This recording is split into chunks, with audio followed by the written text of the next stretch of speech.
Os quatro estavam alinhados. E o Samuelino, ele ficou na dúvida entre ir no jogador que portava a bola, que por sinal era um zagueiro, ou no lateral, no Ferreirinho, que estava espetado lá na linha. Então, assim, mas a linha da zaga estava formada de forma correta, entendeu? Nesse sentido, cada um na sua posição. Entendi. De qualquer modo, quem estava mais perto era o Vitão, correto ou tô doidão? Não, aí o Vitão não tinha que saltar nessa bola. Porque quem vem trazendo a bola desde o campo, do meio de campo até ali para cruzar, foi o zagueiro. Quem tem que marcar o zagueiro é um jogador de frente. O nosso zagueiro não pode saltar no portador da bola e abandonar a linha. Entendeu? Não, Até um moleque novo, que é o zagueiro do São Paulo, que vem carregando essa bola desde o meio de campo. Você está perguntando sobre o cara que estava com a bola ou você está falando do Caleri? É porque eu fiquei na dúvida. Não, o cara que veio com a bola. Não, o Caleri estava dentro da área lá e passou por trás do Léo, né? Isso. Bom, enfim, na minha cabeça era... Só para frisar, aquela bola assim era do Vitão, tá? Mas enfim, pode continuar. Não, então, do zagueiro. Entendi. Assim, na verdade, sim. Aí falando aqui rapidamente, para mim, o Flamengo não marcou muito longe. Assim, eu tava no Oeste Inferior, então eu tava exatamente ali na posição. Eu vi o cara cruzar, e cruzou bem, inclusive. Muito feliz, assim. Mas, cara, não tinha ninguém marcando, bicho. Tipo, o cara recebeu a bola, olhou, pum, cruzou. Aí o Caleri voou por trás do Léo, parece que foi por trás. E aí, um abraço, né? Mas assim, eu achei a marcação do Flamengo como um todo, principalmente no primeiro tempo, mais no primeiro tempo até do que no segundo, muito distante desse lance também, mas tava achando que os caras estavam chegando atrasados, quer dizer, pelo menos pareceu onde eu estava ali, né? Principalmente no primeiro tempo o Flamengo estava atacando para onde eu estava, e no segundo tempo o Flamengo estava marcando mais, o Flamengo ficou mais no campo do adversário, mais do São Paulo, né? Apesar do gol. Eu achei assim, melhor um pouco o segundo tempo, mas assim, eu achei muito errático, né? O Jorginho errando passe, coisa que ele quase não faz, errando passe pra caramba. O Pulgar, que junto do Lino foram os melhorzinhos ali em campo, mas ainda assim, você vê que, tava sempre tendo que chegar marcando em cima direto, sabe? Você não tinha uma bola. Ele sempre tava. O Royal ficava ali, ele vinha voando, né? Sempre mordendo pra caramba, então assim, sempre chegando atrasado. Então, assim, achei o time meio perdido. Não sei se o gramado também, talvez o gramado estava bem ruim mesmo, de fato. Estava bem perto do gramado. Assim, falei, cara, o gramado tá ruim. Impressionante como tá ruim o gramado. Assim, não era para estar, né? Enfim, não estava nos outros jogos e tal.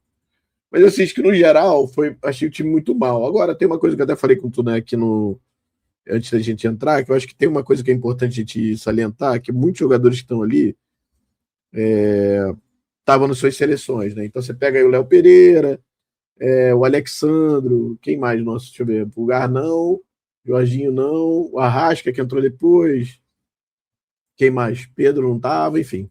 Mas assim, você tem uma dinâmica de 40, 50 dias que essa galera estava com outro treinador, com um tipo de treino diferente, com 10 de posicionamento defensivo diferente. Então, assim, e aí eu não estou querendo passar pano pro Léo aqui, não é isso. Mas assim, é fato que isso faz diferença, né? Até você voltar para o ritmo de treino, junto das ideias do Jardim, sair, descolar 50 dias que você ficou lá com o cara, demora mais um pouco de fato. Mas assim, eu espero que o Flamengo melhore logo, porque assim, podia ter sido muito pior se o Flamengo empata e o Palmeiras ganha, aí um abraço. Mas acabou sendo até, entre aspas, menos pior, né? Não vou dizer que foi bom, porque bom seria a vitória e a gente praticamente colar, né? E é isso, acho que é isso. E agora, assim, só um detalhe em relação eu falei do Cebolinha, assim, mas para mim, cara, ele não pode nem entrar em campo, cara. Assim, para mim, ser opção é assustador, sabe? Assim, você vê que o cara não faz nada dar certo, cara.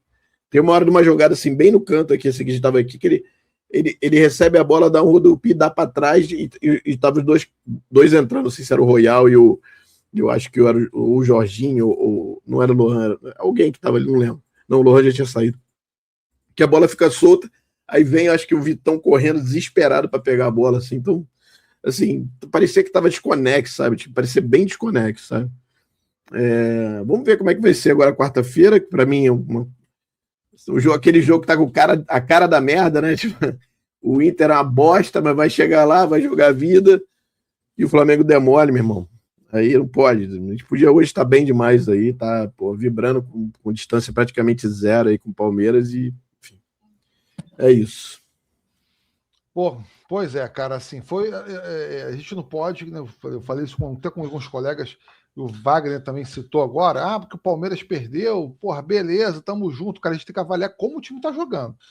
Não é, no caso, a derrota pro Palmeiras, né, o empate, não, eu vejo como o time está jogando, né, ou como o time jogou, né. Mas vamos lá, Jorge, cara, tem qual aspecto assim negativo do jogo? É claro que além, né, do resultado, além do empate que você observou, que o Flamengo não demonstrou, por exemplo, né, do que nós vimos nos jogos anteriores, junto com os amistosos, né, que você acha que poderia ter sido aproveitado? Não, cara, o que mais me chamou a atenção foi a falta de intensidade do time. A passividade em aceitar a marcação alta do São Paulo e não conseguir, mesmo usando situações, ora baixando o Jorginho, às vezes no meio dos dois zagueiros, às vezes pelo lado, às vezes pelo outro, ora baixando o Pulgar para fazer a saída de 3, o Flamengo não conseguia manipular a bola a ponto de ultrapassar as linhas do São Paulo e acabava optando em chutar a bola para frente ou tentava sair jogando, e como o Tosa bem falou, os nossos jogadores que normalmente não erram tanto passe, exemplo, o Jorginho, estavam errando passe. Aí ele trouxe uma informação na qual eu não tinha ciência, que é da qualidade do gramado, que é inconcebível. Não teve jogo, o gramado ficou parado na Copa do Mundo. Por que o gramado está ruim? No primeiro jogo do Flamengo no Maracanã. Não consigo entender um negócio desse, né? Então, assim... Tiveram uns eventos lá, parece, né? Desculpa, mas aí, tiveram os eventos, enfim. O evento é futebol do Flamengo, né? Enfim. Né? Então parece que o futebol não é prioridade do Maracanã, administrado pelo Flamengo, né? Então aí acontece, o Flamengo não conseguia progredir, e a marcação do São Paulo, né? Os caras... E assim, tem uma coisa, cara, que assim, a gente tem que entender, não, eu vejo dessa forma. Todo time, quando joga contra o Flamengo, e vai ser uma tendência cada vez maior, ele pode vir numa sequência muito ruim, mas os caras se motivam para jogar contra o Flamengo.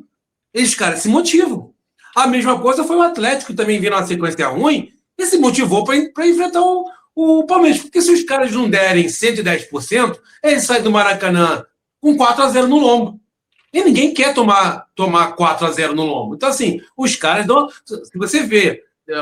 talvez o Tosa possa até contribuir com isso. O desespero, às vezes que mostrava o Dorival na beira do campo, ele estava desesperado, gritando, participando com os caras o tempo todo. Entendeu? Porque para eles não perder já é bom, já era bom, eles estavam jogando pelo empate, tanto que estavam fazendo uma cera absurda, né? Picotando o jogo o tempo todo, com a anuência do árbitro, que o Daronco a gente já conhece, que é o cara que... Ele até tentou, verdade seja dita, ele até tentou não marcar todas as faltinhas, mas os nossos jogadores, e assim, está muito claro na nossa retina, a Copa do Mundo. Os nossos jogadores também não contribuem. Nossos jogadores, que eu digo, futebol brasileiro, o futebol brasileiro, independente de ser brasileiro ou não, né? É aquela coisa também de tudo, o cara cai, tudo, o cara bota a mão na cara, rodinha no juiz, então assim, o jogo não rende. E aí é pior para quem? Para o Flamengo, né? Mas, para além disso, tecnicamente, o Flamengo não estava na noite inspirada. Me assustou essa passividade, a falta de intensidade do Flamengo. O Flamengo tem que... não pode, na questão física, jogar abaixo do adversário. Porque se eles superarem a gente na parte física, fica muito mais difícil na questão técnica. Então a gente tem que igualar na intensidade, marcar os caras em cima, pressionar alto, não dar oportunidade dos caras saírem jogando. E o Flamengo não faz isso, ou pelo menos não fez isso ontem. Então, assim, coletivamente, eu não gostei do jogo. Acho que passa muito pelo Leonardo Jardim. Mas, individualmente, ao contrário até de que alguns comentários que eu vi pela internet, o Samuelino, cara, foi o melhor do jogo. Ele não é, como o Tosa falou, ele não é um meia, mas ele, até já falei isso aqui na live, ele baixa ali e ele é um cara que não é o armador de passe longo, uma virada de jogo, um passe espetacular, mas é um jogador associativo. E com o Pedro, ele se entende muito bem nesses passes curtos, quando ora ele está pelo meio, se associa com o Pedro, ora ele está mais aberto, se associa com um dos laterais, ele está sempre buscando movimentação e o espaço deixado, né, na entrelinhas. Então, assim, gostei muito do Samuel Lino, que, de certa forma, é até meio que prejudicado, porque ele começa mais centralizado, aí entra o Arrascaeta, ele vai para a direita, aí sai o Bruno Henrique, entra o Cebolinha, ele vai para a esquerda. Então, assim, isso não é bom para o jogador, ficar mudando de posição o tempo todo durante o jogo, né? Mas, enfim, em todas as posições ele acabou jogando bem. Foi o cara que criou a situação, escorou a bola no estilo pivô para o Pulgar dar aquele petardo no travessão. Foi o jogador que fez o gol do desempate, né, que estava lá dentro da área, participando. Infelizmente o gol foi anulado, mas estava lá o tempo todo participando, né? Gostei, diferente do Tosa, gostei da atuação do Lohan, porque é um cara que contribuiu muito ali pelo lado direito na questão sem bola, tá se mostrando mais maduro em relação a isso, e na frente era um cara que dava opção. Não é nem característica do Lohan. Uma coisa que a gente conversou aqui durante a Copa, dessa coisa que a gente tem um jogador de mais qualidade que os técnicos jogam para a ponta. O Lohan jogou a base inteira, mais pelo meio, da ponta para o meio, mas não com essa obrigação de fazer o papel de ir de volta, de ir à linha de fundo, né? E aí, o lance do gol do Flamengo sai em 2 jogadas do Lohan. Ele já tinha feito uma jogada com o Pedro, que, ao meu ver, o passe do Pedro foi no momento certo, mas com muita força. Para um cara que é canhoto e está entrando pela direita, a bola tinha que vir um pouquinho mais fraca, tanto para ele ou dominar e chutar com a esquerda, ou cortar e devolver a bola para o Pedro. Como a bola foi muito forte, ele teve que esticar a passada para alcançar a bola. E aí ele perdeu a passada para tentar fazer outra coisa além do chute. Então ele já teve essa participação. No lance do gol do Flamengo, ele faz um cruzamento, ele faz uma jogada ali com o Emerson Royal, que também, na minha humilde opinião, teve um bom jogo. Ele está mais consistente na defesa e na frente ele dá opção. Só que assim, a gente diz que esperando que o jogador resolva tudo sozinho. Quando o time coletivamente está mal, o jogador dificilmente vai participar dentro do adversário. Ele vai buscar uma associação. E não é nem característica do lateral, ele dá muita profundidade, ele avança no corredor, né, mas ele precisa de ter uma tabela para entrar em condições de cruzamento. E acho que o Royal vem melhorando durante a Copa e agora vem tendo boas atuações. E aí, falando do Lohan, ele faz um cruzamento que eu lembrei muito na hora da galera falando e não estou comparando, estou falando do lance, né? Do Messi, que cruza a bola de direita para o gol do Lautaro na Argentina. Ele faz exatamente a mesma coisa. Ele cruza de direita na cabeça do Bruno Henrique e o Rafael faz um defesaço. A bola vai para a córner, ele bate o escanteio que origina o gol do Flamengo. Então ele participa do lance do gol do Flamengo. Ele foi efetivo na participação do gol. Se é o Arrascaeta, se é um outro jogador, eu ia estar aqui, né, alardeando, dizendo que, pô, mais um passe, mais uma assistência do Arrascaeta. Então, assim, dentro do que foi o jogo coletivo, acho que individualmente o Lohan ganhou mais um pontinho. Por quê? Ele está quebrando meio que um galho ali. Ele não é ponta, ele não fazia na base o que o Plata faz no time profissional.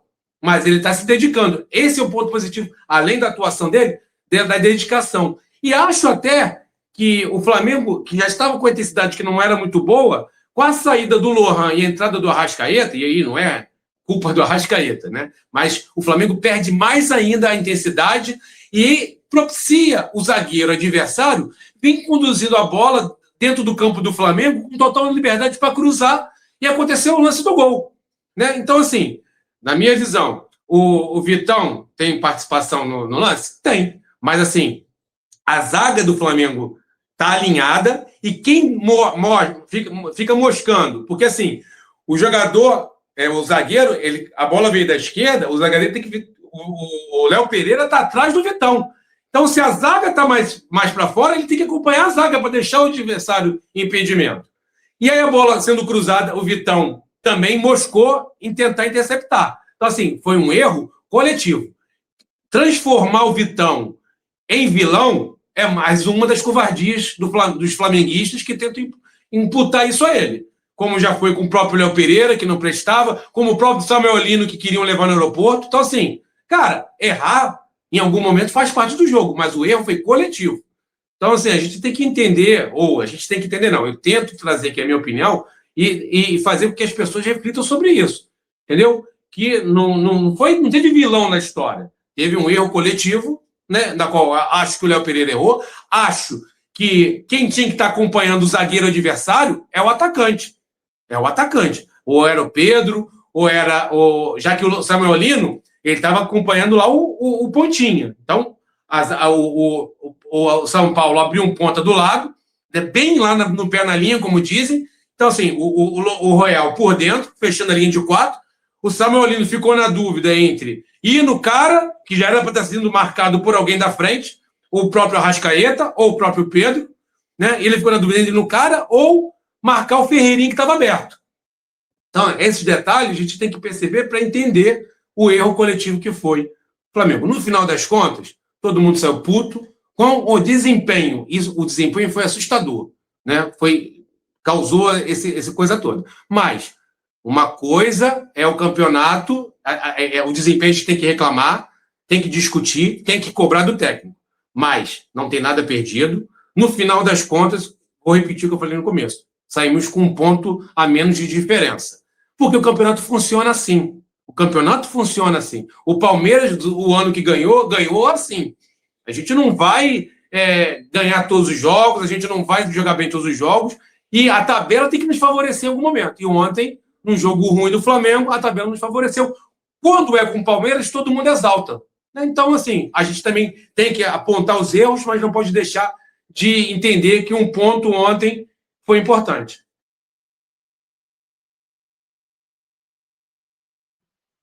É isso, Tunay. Tunay? Wagner. Pronto, estava mutado aqui. Ah. Obrigado. Wagner, eu vou colocar aqui a sua imagem, beleza? Para você fazer suas observações, junto com o Tosa também, né? Vamos lá. Daqui a imagem, pronto. Aí, Wagner, dê a sua aula, por favor, tá? Vamos lá, professor, o Data Show tá ligado.